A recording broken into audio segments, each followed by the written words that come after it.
Any DMs? Do I have any DMs? Yeah, hear my girl in the background. Oh yeah, do you have any DMs? That's why I don't have any DMs anymore. Nicole needs to start DMing you some interesting stuff. Right. Killing our segments. Messing up our show.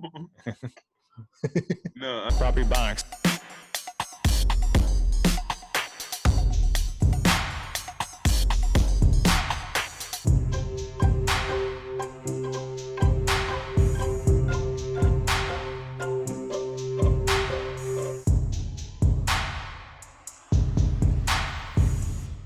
You had no stand?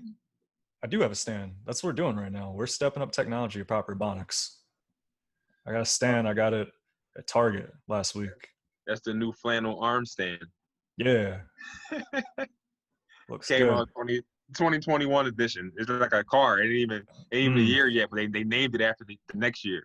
Yeah, man. Technology, man. I smell like straight up firewood right now. Like this flannel. I was at the Lizard, or not, I guess not Lizard Lounge anymore, but the Phantom Power mic yesterday, and it was getting a little chilly. So they had like a barrel with fire, like people do like when they're singing an R&B song, and I was doo-wopping it up for a little bit. It was a comedy bonfire. Yeah, a little bit, but they only had one, so it's just like a bunch of hands around a small barrel. So I reek of fire smoke right now. It's not bad. So I hope that fire was burning off all the COVID that was around. I hope. I didn't even think of that logic. I was like, I just need to keep my hands warm.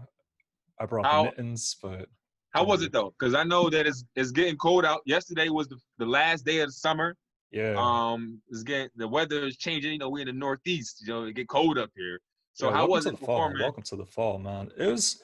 So I brought mittens because I was trying to be adorable and all that stuff, and also just touching the microphone. Like, I get down, and I'm glad I brought the mittens. I wore them the whole time. Like people were like looking around, like, "Damn, I wish I had mittens right now." And I was like, "Oh, that's what you get for being a dirty person." So were they just because they were cold or because you were clean? No, well, they were cold, and I'm sure I looked good too. So they were like, "Damn, it would be kind of nice if I had some of those." So I was doing well in that department. But it definitely did get a little chilly, and I don't know what it's going to look like for audience members. Because like for me, I'm moving around, whatever. I don't have to like be around a lot of people. I can leave when I want. But if you're coming to a show where you sit down for like an hour, 20 minutes, yeah, you're gonna rock out with your jacket. I don't know. That's going to be cold. I'm cold all the time. Anyway, I'm going to be on stage in my jacket. That's the plan. Yeah. If it dipped down below 6, I'm gonna have a hoodie on at least. But if it go under 60, you might see the jacket. I'm have a jacket. I don't care. Bro, if it's anything under 76, I'm rocking a pea coat. Like I'm all about fashion. I look better in fall and winter clothing. So this may be a win-win for me. Audience members though, I feel kind of bad for them. They're just sitting there. And listen, they say bring a lot of shows bring your own chair and your own beer. It's gonna bring your own fire pit. It's gonna be the new thing because I got shows in October already booked. You know what I mean? So it's gonna be colder. You know what I mean? Are they all outdoors? Yeah, I'm not doing no indoor shows yet. Yeah. I'm still trying to be cautious. I did see that in Pennsylvania though. They did allow restaurants to go up to 50% capacity in places everywhere except for Philly. Yeah. So I did see that. I know people are gonna try to take advantage of that and have shows indoors more now. But yeah, well, there's one mic in Lancaster that's indoors on Tuesdays. It's actually right now, I think. Yeah. So like, we're recording on a Tuesday. We're breaking the fourth wall.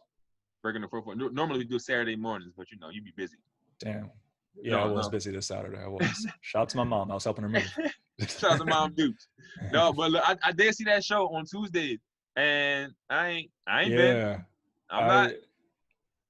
It's the thing is, it's like part of me now feels like I'm not sure if this is actually true, but I feel much more safe in a lot of situations because I've been doing a bit more and breaking kind of the barriers I had initially during the pandemic. And it's from looking at the numbers. But looking at the numbers now, I actually just looked at it. The numbers are rising. The numbers are rising slightly. Like it went down, it was dipping out for like a good month, like all of August. And then now it's slowly starting to go up. And I think it's because restaurants are opening back up and capacities are raising to 50%. So it makes sense. Yeah. It just doesn't really help. It's not great encouragement to like go back, into indoor activities right now. I'm not completely with it. I seen the sign today that said, "Wear your mask. Coronavirus is still here." Like, it's still here. I see people out here walking around like it ain't go, like it went somewhere. Like, it ain't go nowhere. Bro, You you know what I see mean? that the mic, it's wild. Like it was exactly how you would imagine comedians to act during a pandemic. No, there's no mask, huddling up, dapping each other up afterwards. I'm like, are you guys gonna tongue kiss after this? It's just Might as well. You know what I'm saying? That's pretty much yeah, what you're doing. Since we last recorded, I did a show. I did an outdoor show. yeah. It was socially distanced, sold out actually. You know what I'm saying? And this is like my first show seeing some of the people that I haven't seen in a while. And then like, when I walked up, they were like trying to give me hugs and daps. I hit them with the elbow, like, oh, Yeah, elbow love right here. You know what I'm saying? yeah. Like, I was the only comedian throughout the whole show that had their mask on. I even like, cause listen, they had like a big parking lot. I was by my car, like to myself, like while everybody over there. I'm just waiting for my turn. You know what I'm saying? I'm not interacting. Unless you got a mask on, I see you taking precautions like I am. I'm just gonna stay away from you. You know what I'm saying? No love lost, but I'm cool. Alan anti-social Massenberg. It's kind of how I like to be anyway. Yeah, imagine if you just brought your own mic and just perform comedy from your car. Not a terrible move. A little drive-in comedy. Hey, listen, you might be on something now. I'm gonna open up the back. You know what? I might have to set that up. Let's set it up. It could be a good move right there. You just pull up there. I got the Honda. Just drive up on stage. Hopefully it holds the Honda. I didn't think about that part. Please hold the Honda. Please. If they could hold the Honda, I'm driving it up there. See, it's funny you brought that up because this Sunday, I talked about it for a while. And I even tried to do it once, but it got rained out. Yeah. Me and Marcus LeVar, we're doing a pop-up show in Philly on Sunday. You know what I'm saying? So I don't know when it's going to drop, but I'm gonna do one because it's getting cold, man. You gotta take advantage of it. Get it out while I can. You know what I'm saying? So on Sunday we're gonna pop up mic at Clark Park, West Philly. There you go. You know what I'm saying? So that's I've been saying all summer, I'm gonna do a show, and the one I tried to do got rained out. You were hyped about it. So you had the momentum. You were ready, and then it rained on you. I felt bad. I had comedians hit me up trying to get guest spots and everything, man. It was gonna be popping, but Mother Nature was like, you guessed it. You know what I'm saying? It may have been too popping. It may have been too popping right now, man. They got a show.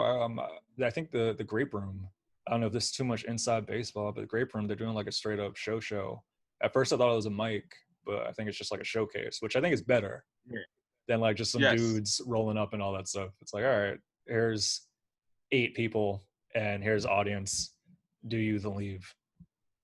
And they even when they promoted it, it said it on promotion, and I've seen it. It said, "This is not a mic." Okay, so don't come in here with your 5 minutes trying to get us. This is a book show. You know what I'm saying? And it's funny that we're talking about book shows right now because I literally probably like an hour ago I just put a post on Facebook because I put a post up like I've been seeing a lot of shows going on and. A lot of comedy is networking, right? And a lot of people get shows through network and things like that. And also, it's a lot of friendly shit going on. Like a lot of people book their friends. Like it happens way. I think it happens way too often. And I know I do it too. I'm not any different. You know what I'm saying? I book my friends. But I put a post up and I said that if y'all not gonna book the funniest people, at least book the most attractive. You know what I'm saying? So that way maybe I get a shot. No, it's a very real thing, man. I personally only book people that I don't like. People know that I'm not biased in any way. That's why Charles is on every show that I produce now. Yeah. You know what's fucked up? Charles actually be on a lot of my shows. That's the homie. We're doing a show with Charles, both you and I, in October. Look, that's October 3rd, Saturday. People listen. October 3rd, Saturday in Harrisburg, Pennsylvania. Yeah, come to some random dude's backyard. We're gonna be doing comedy there. Yo, no lie, Kirk. I have no idea where the show is. I don't know who the person is. No. They said Harrisburg, and I was like, all right, more details. to Like be I determined. get they want to be mysterious with the location because the Rona and they're you can pay to know the location essentially. I get that, but like homie, I'm on the show. Why don't I know where it's at? It doesn't make any sense. Yeah, man. They're like, surprise, it's actually in Pittsburgh. Surprising everyone on here, man. No, I'm looking forward to that one. Shit. Yeah, no, I look forward to it too. But the only beef I got with the show, and I can air my grievances on the podcast because it's You're gonna air your grievances? Oh my gosh. I'm gonna air it out. It's 9 dudes on the show, bro. It's 9 dudes. 9. Yeah. First of all, too many comedians. Second of all, there's no women at all. You gotta get some honey dips. None Not at to all. say, not for the sake of, female comedians are honey dips. Just, if you happen to be a honey dip and a female comedian, that'd be ideal for this situation. We need some female comics on the show. They do. Listen, it's the first thing I recognized after I saw you on it. I was like, oh, Kirk's on it, and no females. Yeah. Yeah, so I do have very feminine vibes. That's my beef with it. Yeah, Charles, if you're listening to this right now, this is an anti-Charles episode. It's not him though. Charles, he's not the promoter. Know. He just a plug. He hit me up. I was like, yo, I know somebody want to do a show. Woody woo. So I don't even know who the promoter is. I mean, but yeah, I was hoping like at least you knew who the comic was. I'm sure they're good and all that stuff. It's just I don't do comedy in Harrisburg that often. I just don't watch them. Just be a show. Everyone doing it's their first time doing comedy. Us 3 are the only ones that have done comedy before. It's just like a family reunion in Harrisburg. I'm a little skeptical because listen. One person on the show on the flyer is not a picture of him. It's not. It's like a meme. I was like, oh, this guy about to bomb. Maybe that's the female. Maybe that's the female right there. They're like, all right, we can't have any females on this poster. Just put a meme up. Yeah, Leonardo DiCaprio is going to be at the show, everyone. Yo, it's crazy though, because even though you see, look, this is some slimy shit too. I don't even know. Shout to Nickelodeon. Shout to Nickelodeon. I don't know if you know people do this, but I know one promoter. I'm not gonna say people do it. I know one dude that actually put a woman like on a flyer and on the Facebook event post. Like he named all the comedians, and he put a woman's name that didn't exist on it, just so he wouldn't seem like one of those dudes that was only booking dudes. But he was even worse than those dudes that only book men, because he was fake promoting that it was going to be women on the show, and it wasn't. And I even said to him, I was like, "Who is this?" He's like, and he told me, "Yeah, I did this so people wouldn't think I just booked the all male lineup." Like, wow. Hey, y'all, we're putting a show together. It's for Breast Cancer Awareness Month. We got an all-female lineup. We can just show up there. It's just like 12 dudes. Yes. Yo, I didn't know people. I keep saying people. I didn't know people like him did that, yo. Bookers do that. Bookers are a different type of people. And I realize that's a discriminatory thing to say. And I realize a lot of times bookers are the ones that give us these comedy opportunities. But bookers can be a little bit, slimy. That's the word I'm looking for. Slimy. Anybody could be slimy, especially with somebody that think they got power. You know what I'm saying? So you think you got power, you can do whatever. You can do whatever you want. You know what I'm saying? Damn. That's my favorite thing about this whole, not favorite thing of the pandemic. Not like I have a list of favorite things from the pandemic. I do, but like it's one of my favorite things from it is just like the idea that like you have like dickhead open mic host that will just kind of unruly. You could tell that it's like a big power trip for them. Yeah. And just like wondering how it is for them, like having to step back and be like, oh, this is where I get my power from. What other resources do I pull from? That's been kind of like I'm not saying I'm laughing at them, but it's. I think I don't know if they ever realize it, because if they ever do realize it, that'd be a sad existence to know that that's where you get your get up and go from, is the host open mics and the down people and stuff like that. You know what I'm saying? Man. Like, listen, I guess you could say open mic hosts are like cops and microphones. That's what you can call them that. Damn. Shout out to all the open mic hosts. We openly shit on open mic hosts. Look, this is the thing. I don't mind saying things like that at all, because if you're an open mic host and you're not like that, you don't take any offense to what I'm saying. But if the shoe fit, lace that motherfucker up. You know what I'm saying? So, comedy is one of those few jobs where you could openly shit on your boss. Like it's just open. But this is the thing though. Open mic host, say my boss, it's an open mic. I ain't getting paid to be an open mic. Right. It's Yeah, free will. man. I can leave this motherfucker whenever I want. You can't keep me there. Mm. So Yeah, man. that's that's why everybody got their favorite mics to go to. So that's how you get those kind of things. Shout out to all the mics still operating, trying to stay safe and all that stuff. And some non-comedy news, man. We got some grievances, man. Ruth Bader Ginsburg passed away on Friday. Yeah, man. That was a big blow. She did a lot. You know what I'm saying? Like Yeah, she was wild. I She did a don't lot of stuff. so me I'm learning about her today, like to this day. Like I really wasn't aware of everything she did. So of course, like when most people pass away, their whole backgrounds and things come up. So I was reading stuff. I was like, oh, she did this. She did like I mean I knew she was a big advocate for women's rights, things like that. You know what I'm saying? But I had no idea all the stuff that she passed and helped pass and all that all the laws and stuff like that. Yeah. Look, You producer didn't Pat confuse her with Sandra Bullock? no, I think I think it was Sandra Bullock because she ain't never been in no movies. I'm wondering if they like did the half mast for the flag for her. Like, I feel like I'm pretty sure they did because I've seen some. I've seen like flags flying half mast. I've seen that. Okay, good. Yeah, man, she did a lot, and like I feel like she's I don't know, she's like a fixture within like the fabric of the progressiveness of this country. Right. I feel like that's like a big thing, not just like what she did, but her influence. So it's kind of cool, the idea of that. She aged, she was up there and all that stuff. Yeah. I think the big thing though is the implications of her death, and in terms of filling that seat, and that's what people are kind of discussing now. Like, are they going to have Trump going to be able to appoint someone new? Are they going to wait till the election is over? Yeah. And that's a lot of people are kind of freaking out over that, of the idea of him appointing someone in there. Yeah, I seen a thing that said Trump, of course, he wants to get it sped up so he can make the decision. So he can make the decision like right away. You know what I'm saying? Right.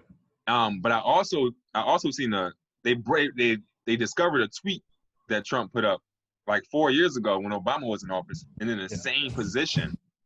And he said that in a tweet, if Obama rushes to get a justice on the stand before he leaves office and he rushes to do it, he should be fired or something like that. He probably did say that. That's probably exactly. He should be fired. So it was I'm pretty sure what the tweet said, but it was from April of 2016, 15 or 16, whatever. That sounds all right. It was when Obama put in, I think the dude's name, was it John Edwards or Robert Edwards? I'm not positive, but he did appoint someone. And that's the big thing on both sides, because, people are saying it's unfair that Trump should be able to do it. But I'll double check this one. I think Obama did it though. And that's the part that I'm like, I kind of wish there was, because it's like the idea of like the person that he's thinking of right now, I think her name is Amy Barrett. And like apparently she has a shady past. Likewise with the Brett Kavanaugh, the dude that he appointed back in, I think it was the fall of 2017 or 18 maybe. Right. So like if we have majority Republican sort of thing, I think the way someone framed it, it kind of like the majority thought of the nation sort of thing. That's Supreme Court sort of thing. So it's important who's in there, and it kind of determines where we lay when it comes to policies. And when they make it to Supreme Court, things like Roe versus Wade and all that stuff, Ginsburg, she had a hand in helping that pass. So there's going to be a lot of stuff that they're going to try to undo. At least that's what they're anticipating if they do get another Republican appointee in there. It's just a lot, man. Like I'm telling you, man, I don't regret a lot of things, yeah. But I feel bad that I didn't vote for so long. Yeah, I mean, like, you weren't the only one. So listen, I can't worry about anybody else, nothing like that. But for me, like I feel bad because I'm smart enough and I know better. You know what I'm saying? But I just chose not to for reasons that I've said on the show a million times. But this is the reason why it's important. You know what I'm saying? So we shouldn't even be in a position like this where it's like this dude, Trump, and whoever he put in place here can literally roll back things that have been in place to benefit everyone for so long. Like, they can do that. They can make strong efforts to. Like, I'm sure there'll be pushback, but they'll just have more power in doing so if they chose to do it, which they would. So yeah, a lot of people are kind of freaking out over the idea of kind of like more of the civil rights aspects of it. We'll see how it pans out. I think the term for it is fatalitism in a lot of ways. I say that because someone called me a fatalist the other day. I was like, "You saying I'm killing people?" They're like, "No, that's not what that means." I'm like, "Oh, all right." So what does it mean? It's pretty much you can't really determine anything. It's all up to fate. So it's like pretty much it's like everything happens for a reason sort of thing, which I don't think is completely true. I don't think you should stop trying to make effort for change. You could still have fate and still stand up for a lot of things. And a lot of times action happens because people take the action. That's when change occurs. Right. But I just don't know exactly what's going to happen. It's hard to anticipate it completely. I don't think it's going to be 100% doom and gloom. Like if someone on the right gets in there, Right. I do think there will be a lot of things rolled back and it will impact people. And I'll even say like, it's going to be some stuff that may not even affect me directly. So it's maybe But like easier to what be though? like that. Like what it can change? Like what are people afraid of? Like what in particular? Well, one thing like the DACA stuff and immigration, Yeah. that's a big thing. Like make sure people go back and like even Roe v. Wade, that one with like in terms of the rights to have an abortion. Right. Probably could have framed that in a cleaner way. But like the rights with that's pretty much. And also there's one, and I think the person that he had appointed there, the Amy Barrett, their whole thing is ending separation with church and state. So it's going to be a matter of the state can't decide certain things. It's a matter of like religion has a major impact in the politics, which Right. Trump has been kind of campaigning for, and a lot of Republicans do. In terms of, I think one thing he noted was that he wants to bring patriotism back to education, which is code for let's just have Christopher Columbus Day once a month. Let's just have so let's really double down on that. See where that takes us. Right. Every day we Yeah. learn about Christopher Columbus and how great he is. I love it. Yeah, there's no such thing as black soap. It's a myth, not a real thing. We only deal with Dove. That's the only thing we deal with here. Yeah, man. So a lot. I can't say I know all the examples. I think there's a lot of stuff that I'm guilty of it. I haven't really looked into it as much, and I know there's stuff that I wouldn't even think. It wouldn't even. I wouldn't. It would because it doesn't directly impact me. But I think it's still important to look into those things because one, everything impacts everyone. That's just my feel. But to be aware of it, and two, it will eventually impact people. Like it may not. People think like, oh yeah, it's so distant. Like off in Yemen and all that stuff, missile hits a school bus. I'm not saying that's going to happen in America, but like it kind of sets precedent for it. Of like, Yeah, you never know what's going to happen, and you never know. Like so, one thing that I think I was confused about was that I thought it didn't affect me and things like that, and it definitely did. So like for you, like this could affect. Like you could get the wrong woman pregnant. You know what I'm saying? And then why do you make my heart beat just like that? Like, why do you do that? Why do you even bring that example up? Why do you say that? Oh, I see. Continue. Yeah, I see where you're going for now, but that was not where my head was at. Maybe you can get multiple women pregnant at the same time. I was like, why is he taking personal shots at me right now? As I'm saying though, like it may not affect you right now today, but like you may get a couple women pregnant a few years from now, and this judge may push some shit back where you can't get abortions or whatever. I'm gonna have to change my slogan if this happens. My slogan has been "No condom, no problem" for a good like 5 years now, and if I have to change that now because of Trump, diggity damn it. No condom. You should put that on a shirt.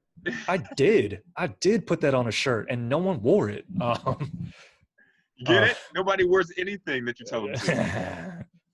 Very hot.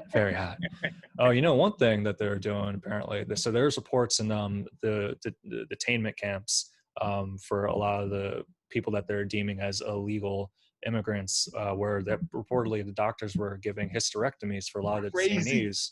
Yo, that is crazy. That's wild. I'd say it's a good 10 out of 10 crazy. That's wild. That's crazy to Crazy get and people intrusive. in. That's like, ugh, that's a gross statement even to say, sort of thing. And that's not even that distant. That's in America. That's in America today.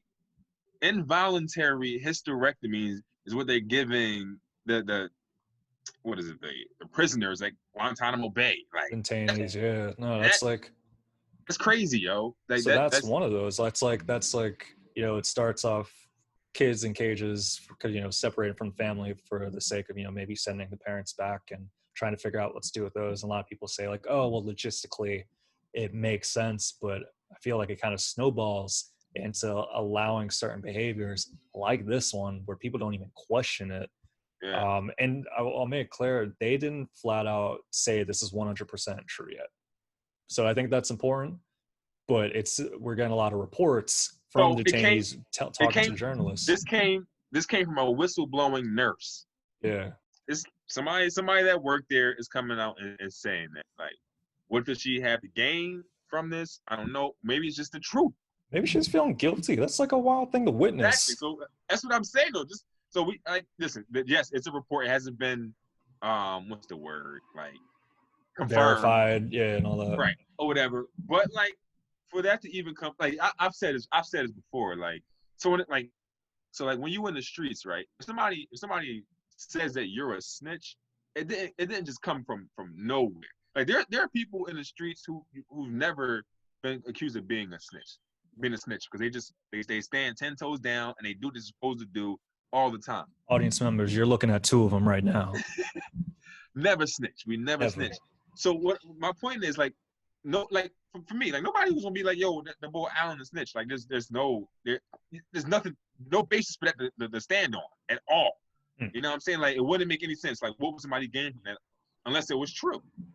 You know what I'm saying? Yeah. So it's like with the nurse, like what is she gaining? Like She's snitching for a purpose. Unless it's true, you know what I'm saying? Like, yeah, I mean, I so like yeah. I like that there's a euphemism for snitch. It's like, all right, well, they did the right thing. It's for the betterment of people. Whistleblower. We'll call them a whistleblower. Snitching ain't easy.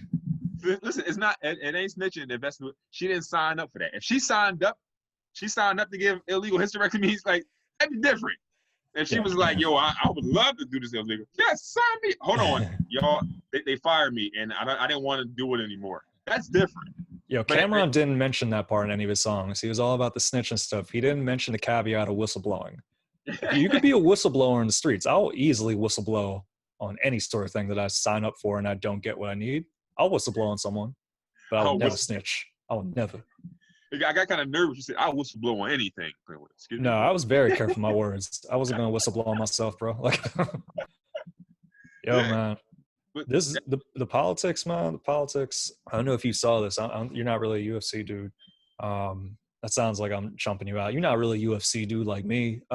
You don't play the game for 5 hours. So there's I love the people fighting and stuff. I just be missing it sometimes. I love the highlights. I do love the highlights. It's like hockey for me. I don't know if you're gonna like this highlight, man. So this one, they had it was a big anticipated fight. Kobe Covington. Okay. Versus Tyson Woodley. I'm pretty sure. Yeah, it is Black Tyson dude. Woodley. Yeah. Known for his Tyron Woodley. Tyron. Thank you, Pat. Appreciate that. Yeah. So it's Woodley versus Covington. Covington's whole thing is his whole thing is he supports Trump. He has the MAGA hat. He's like Black Lives Matter is not a thing. And then that's been his gimmick for, I think, since Trump's been in office. Wow. And the thing is, he's a really good wrestler too. That's the thing. He's not like just a chump. He's a very good athlete. But his whole thing is this gimmick. And this, because of the buildup for this one, Woodley being black, it kind of snowballed into a black versus white thing. Of like, so during the face-off, he has the Covington has the MAGA hat, and Woodley has the what's it called, the Black Lives Matter bandana and all that, which was dumb because he kind of played into Covington's game. Yeah. And then so now it became versus like, all right, Covington, please don't win. And Covington won in the 5th round. It was kind of a dominating performance.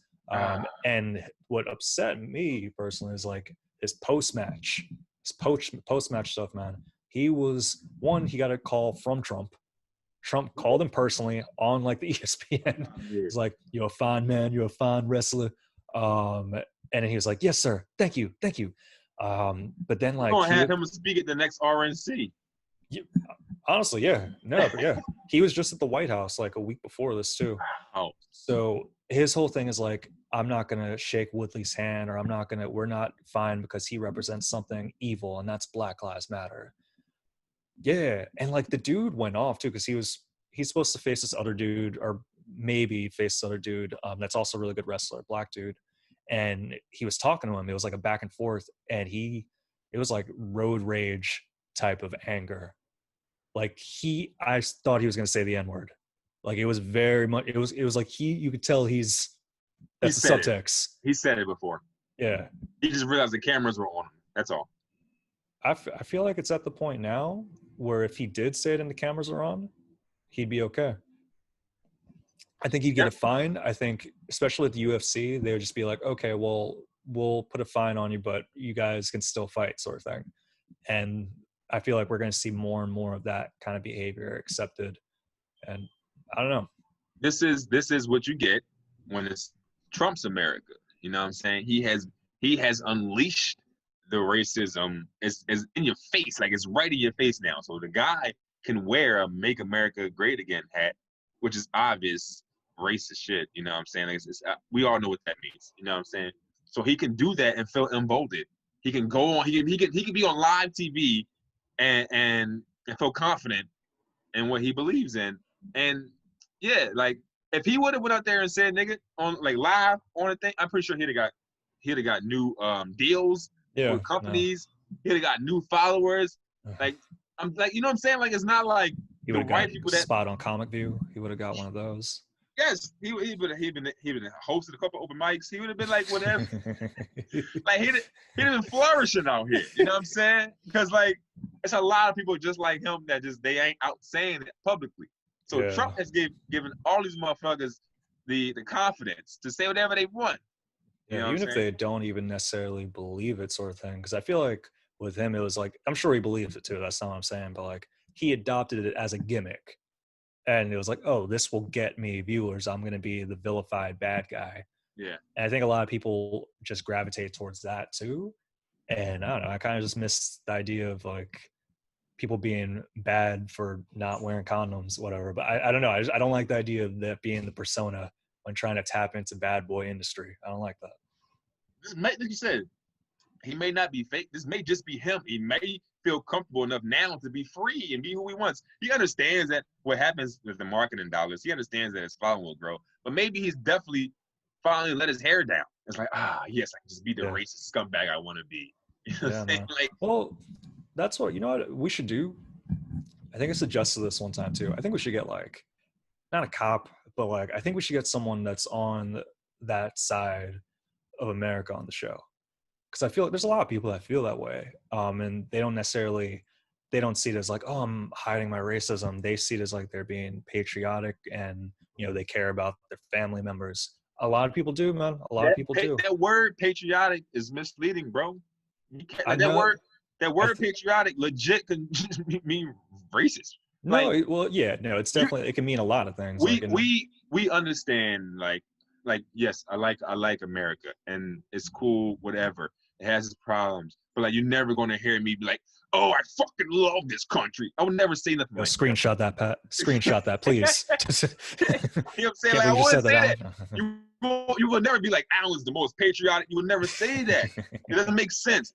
I can't be who I am and believe in what I believe in and also be the most patriotic person. It doesn't make any sense because to have a fucking dire love for this country, which is patriotism, which it really is. You have to have a dire love. You got to be somewhat racist. Like I don't believe you can be like any black person that's like, yo, I fucking love this country. You're just ignorant, don't know anything. You know I think it's a matter of ignorance for a lot of people and like racism on a level that they may not realize. That's what I'm saying. I feel like a lot of people that that subscribe to that, they're not necessarily doing it from a place of hate. And it's hard to tap into that because we see on our news, you know, we lean a little bit more liberal. So we see on our news like, hey, that's bad. Hey, some of that's evil. And they're seeing some completely opposite. They're seeing the article saying Black Lives Matter is a hate group. They're seeing all the things saying that, you know, anyone on the liberal side is doing this to, you know, take your guns away and all that. So they're seeing something different. We're seeing something different. And there's a divide that neither of us are seeing. All right, look. So you do see the articles that are like, oh, Black Lives Matter is a terrorist group and Black Lives Matter caused these riots. You see those. You know, Not they're on the lies. level, not on the level that it's being pumped out for the Republicans, though. But my point is, you see it though. You do see Yeah. the complete lies about Black Lives Matter. I'm aware of it. Yeah. So why aren't they aware of the positive? Like, how can we see everything, but they only see what they want to see that benefits them? You know what I'm saying? Like, that's what I'm saying. So like, I don't think that it's ignorance. I don't think it's. I think it's a concerted effort to believe what you want to believe. Like for me, for instance, I don't watch nothing I don't agree with. I don't watch Fox News. Like, I don't watch that. I don't agree. So for them, it's the same thing. Like, I'm only watching Fox News. You know what I'm saying? So like, producer Pat said it, willful ignorance. Like, they are choosing to not be open to what's going on. So this, I think, could apply to like the people I'm talking about, like Colby Covington and the ones that wear like MAGA hats. Yes. But I think there's also a side of the right that isn't being represented. Like, we're only seeing the extreme, just like they're seeing the extreme of the left. And I think there's a huge majority on both sides that are a little more moderate. And we just don't see that. And now when we hear someone that they're voting right, we assume the most extreme and vice versa. And I think, honestly, I think that's a big cancer in America. So I think like if we have a discussion with someone here that's like a moderate, but they side with the right, we hear what they're seeing and what they say, and, you know, they hear us. And I'm all about like reason conquering. If someone says something and I can see the point because it goes against, you know, or it's just something that I didn't realize, I'm okay with that. Yeah, if it makes sense. But I'm also pretty confident within my thoughts and beliefs that a lot of the things I believe in are true to the facts and science in a lot of ways. And Slinkies, yo, shout out Slinkies. I don't care what. It's hard for me to accept anything that somebody that tells me like, yes, I believe Donald Trump was right for this country. It's hard for me to be like, okay, tell me more. Maybe I'm missing something. Like, it's well, bro, like, there's so many, and this sounds like I'm standing up for Donald Trump. I'm not. But what saddens me the most, I think, well, all this stuff is like that true divide right there, and like how people feel like, okay, well, if you even allude to being on the left, you're this extreme liberal, and if you go to the right, you're this extreme neo-patriot person. And I don't think that's the case for a lot of people. Why is this the case? Has this always been the case throughout history, or has it only been in the last 3.5 years? I think we're seeing more representation of it over 3.5 years because of social media, and people like you on social media today. Like, I went on Facebook for like 10 minutes, all political, all just opinionated, strong convictions. There's no like, I'm not sure about this. It's just straight up like, this guy's asshole. And then the person comments underneath like, no, you're an asshole. And then like their son tags in and all that stuff, man. Like, and you'll see threads of this. Yeah. And it's just like, I don't think it's a good thing. I'm all about freedom of speech, but it just seems like it's going in a way that is very one-sided and one-dimensional. I think the last 3.5 years during this presidency has caused a very hard divide line. Period. It's like, you're here or you're here. You're on the left or on the right. Before, it's kind of like, okay, I see why you move. But right now, I feel like, maybe I only feel this way because it's my first time voting or whatever. But like, I just feel like it's either you believe one thing or the other right now. It's not like. So I seen a post that said, somebody say, yeah, voting for Trump isn't racist, but you're accepting that you're voting for a racist. You know what I'm saying? So like, you're not a racist person simply for voting for him, but you're condoning the racist shit that he does. And that's a point I agree with. And that's why I want to talk to someone on the right and hear what they have to say about it, because that's something I believe too. So it's like, all right, well, you know, there's some are straight up like comedians that we do shows with and all that stuff. I do stuff in Lehigh Valley. So yeah. Okay. So like, it'd be interesting to have some of them on and hear some of that. So if you're a Republican listening to this, shoot us an email. Shoot us an email at what's our email? PropertyBonicspodcast@gmail.com. Do we really have an email? Yeah, we do. Yes, shoot us an email there. Shoot us an email there at propertybonics@gmail.com. Listen to what Alan said 5 seconds ago. We are interested in your service. Or you can check us out. You can hit us up to our message on Facebook or Instagram, Property Bonics, wherever you want. I'm not going to check that shit. Email us. No, you could, feel free to slide right in with that, man. I'm not going to check the easier way to communicate. Send me an email. With that, man, let's get in some prop suggestions.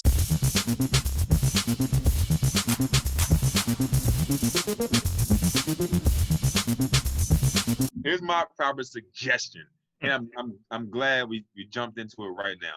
I feel like here it is. I feel like this is mental health driven, and I've said this before, and I'll say it plenty of times. If you're not going to fight somebody physically, do not argue with them on social media. So if you can't bop them, you got to block them. You know what I'm saying?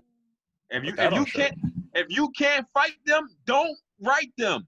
That's why you're spitting bars right now. You know what I'm saying? So like I'm telling you, this is why.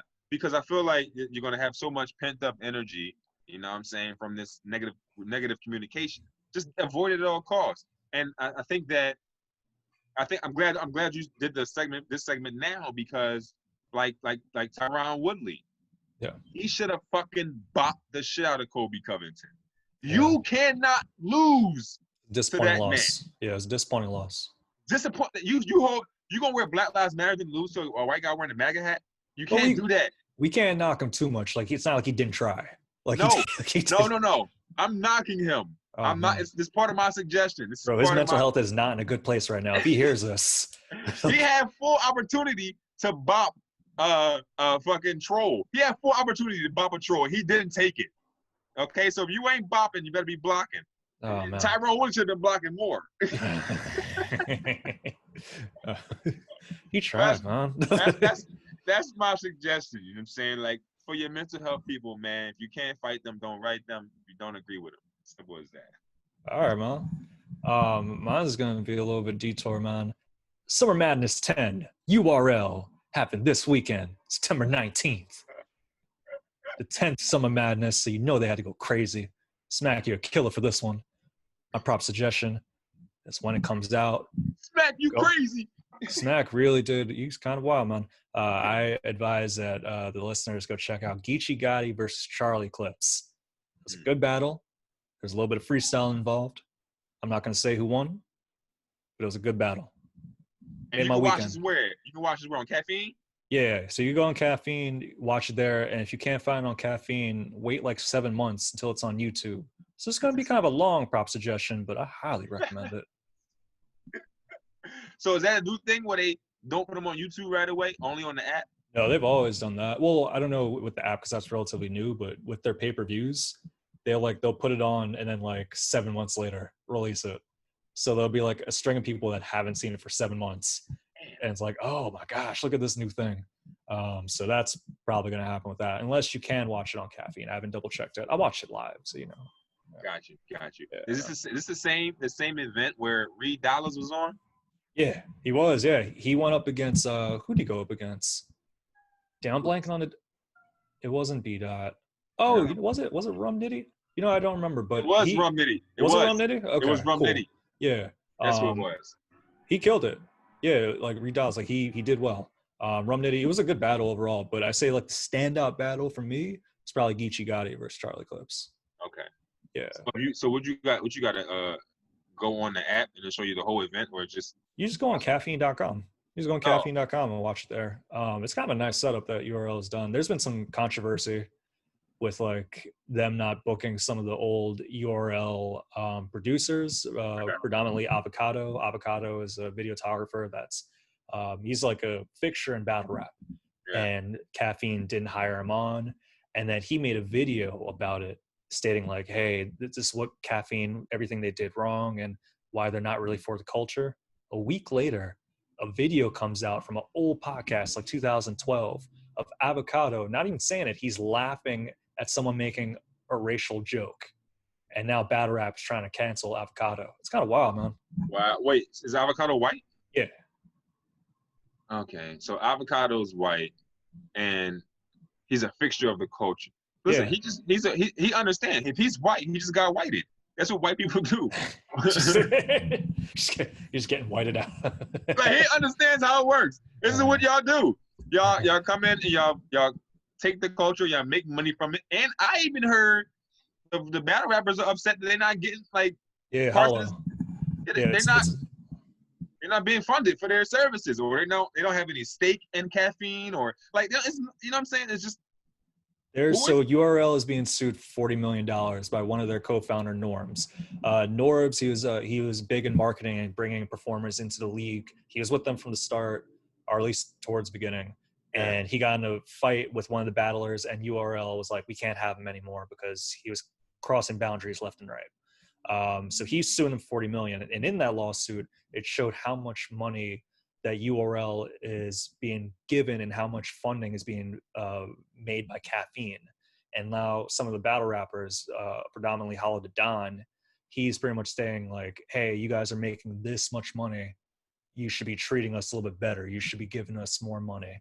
Right. And not everyone's kind of on the same page with him, but not everyone's willing to boycott URL. Yeah. Not everyone's willing to like be like, I'm not going to not do this battle. So that's kind of what's going on with that. That's the problem with a lot of black people in the community. They not sticking together. There's no unity. You know, so if Hollow the Don is one of the OGs in the game, is nobody listening to him? Because it's not right. It's fucked up that caffeine comes out of nowhere. You know what I'm saying? And it's making money hand over foot. But the people that been in the game for 10 years plus, like, I don't like that, man. But black people gotta stick together and don't, and like, there's a lot of people that's like, man, fuck what Hollow the Don talking about. I'm gonna get whatever I can. Yeah. You know what I'm saying? That's one dude was saying, I won't, call him out on here. It was Averb, everyone. So Averb, he was like, yeah, I completely agree with Hollow, but I'm only gonna do it if other people do it. If not, I'm just gonna make my money. So I think a lot of, and it sounds kind of like crass, but I think a lot of people have that mentality. And it's just he was someone that actually voiced it. Right. So that's the problem. It's the same thing that happened with like the NBA. The whole NBA is playing. They played in the bubble, whatever. But they put out the news of the bubble during the summer when all these police killings were going on, and then the protesting was going on. Just a lot of unjust in the country was going on, and like some basketball players, like Kyrie Irving, said like, "Yo, it's with all this going on, Breonna Taylor's murderer is not being arrested. I think that we should not play basketball." Mm. You know what I'm saying? And everybody was like, "Oh, Kyrie Irving's acting crazy," because one time Kyrie Irving did say he thought the Earth was flat. He said he's a flat earther. So people were kind of like, "Oh my gosh, Kyrie's talking. What are you talking about?" But then throughout the summer, people still were getting killed on tape. You know what I'm saying? Like, things were still happening, and there was a point where the NBA bubble almost stopped happening. They had like a whole meeting about what was going on, and it almost didn't proceed. But it's because there's no unity, and like Kyrie Irving was like, "Yo, I don't think we should do this." But if they all would have stood up, maybe there would have been different changes to what's going on. Maybe did LeBron back him? LeBron, so LeBron didn't back him from the beginning, but during the middle of the bubble season, they did have all the team players and stuff had a meeting, and I guess LeBron, in the Lakers and the Clippers, they were already to end the season. Like, they were ready to end the season, but the other players weren't ready to. So LeBron actually like walked out of that meeting because all the players were like, "Well, we're not you, LeBron. We don't have Nike deals." You know what I'm saying? So it's kind of like, it's all about money to a lot of people, and that's why there will be no unity, because there will never be no unity because the way this country started. Period. That's that. You know what I'm saying? Until people realize, like, yo, we gotta just stick together, man. But it's all crabs in the barrel mentality. Everybody trying to get what's theirs because a lot of us ain't got anything. Yeah. So it's hard to like knock them completely for that, except for the NBA players. They're making millions. So it's like, but if you're a battle rapper, I kind of understand a little bit more. Yeah. But Yeah, man. everybody's trying to get that Jeff Bezos money. So Jeff they're not trying to Bezos, stop. man. They're not trying to stop working. You Yeah. know. Did you see that Amazon? They were selling those shirts, those Black Lives Don't Matter shirts. Did you see that? Yeah, no, I did see it. So apparently they're selling off. It was like shirts or hats. Like they had both of them, and it was like an independent seller that put it through Amazon. And Amazon was like, okay. Um, it just kind of just shows again of like you can't put too much faith in corporations. A lot of times they're the ones that control government and all that stuff too. So it's like I'm never gonna be like, oh my, I can't believe Nike did that. Yeah, no, they would. It's really they just kind of go with what the masses demand if needed. But yeah, they're gonna let stuff slide. Like if Trump wins and they start making make America great again, Nikes, and people are okay with it, Nike's not gonna object. They're gonna be cool with it. Nike might. I think Nike might object because they're partnered with Colin Kaepernick, and they can't. They no. Why are you worried that we're gonna lose our Nike endorsement? Why are you worried about that, man? Listen, I wish we had Nike endorsement. I finally had some new shoes. I'm tired of wearing these same Nikes. Damn, man. I got a gift card from my coworkers. I need to go there. It's for Nike. Yeah, but listen, man, I feel like this has been a heavy episode, political and all that stuff, and rightfully so. There's a lot of stuff going on. We haven't talked in a while. Let's make it a little bit lighter and all that stuff, man. Yeah, man, you ever massage your prostate? I've never massaged my prostate, but I haven't got my ass eaten. That kind of counts. Kind of counts, right? You said you want to make it light. Here we are. Yeah, man. Yeah, man. This is, I don't know if we're going to do a whole segment on goals. Yeah, let's do it. Let's do some goals.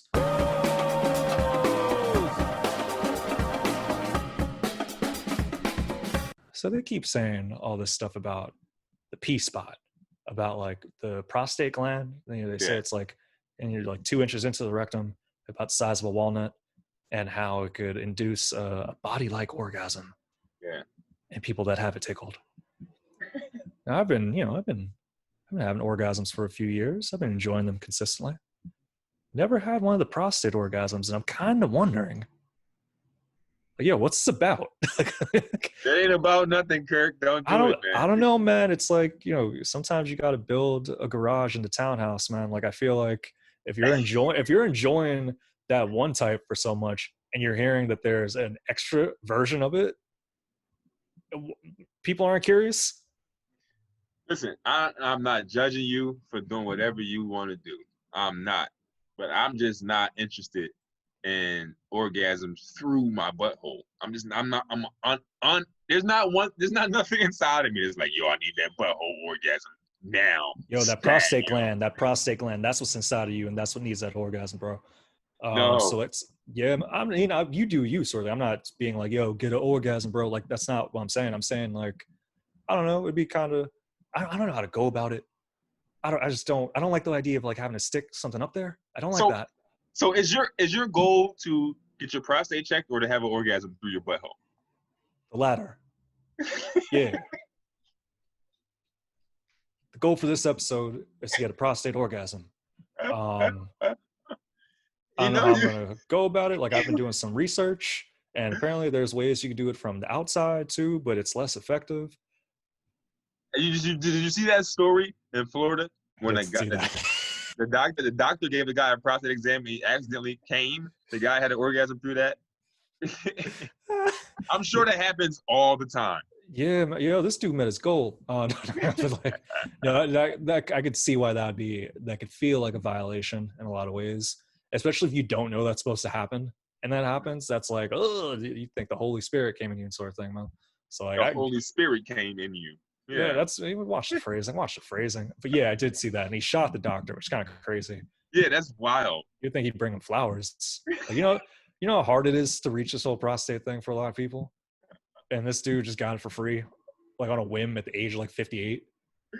So he should have brought him flowers because he was in love, not because he was dead. You know what I'm saying? So yeah, man. Like, if we have the same people that were Republican before, if you have tips on how to get the prostate on, I'm all ears. I've been doing some own research, but I'm trying to hear some more. I'm not going to get into full detail or whatever, but Listen, this might be the most intrigued that I am to see that this goal gets accomplished. I've never been more concerned about the goal till now. Yeah, man.